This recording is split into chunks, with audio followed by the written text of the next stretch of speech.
కమల్ హాసన్ గారి తగ్ life cinema ఎలా ఉందంటే, ఇద్దరు లెజెండ్స్ ఒక మంచి సినిమాతో వస్తారనుకుంటే ఓ రేంజ్ రాడుమోతో వచ్చారు.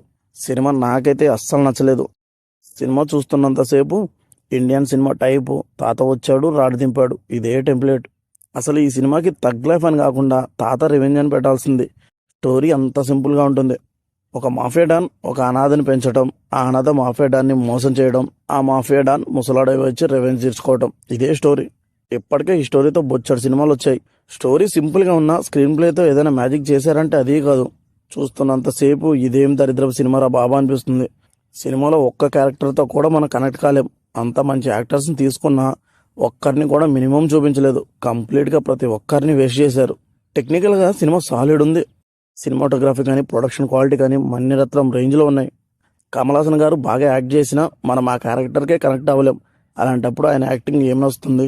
శంభుని, త్రిషాని, జార్జ్ని కంప్లీట్గా వేస్ట్ చేశారు.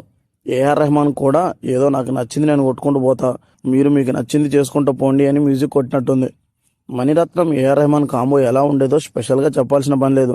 కానీ ఈ సినిమాతో వీళ్ళ కాంబో కూడా రాడు దింపింది. ఫైనల్గా ఈ తగ్ లైఫ్ సినిమాని స్కిప్ చేసి మీ లైఫ్ని సేవ్ చేసుకోండి.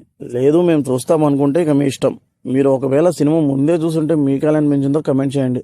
ఈ రివ్యూ నచ్చితే లైక్ చేయండి. Thank you for watching.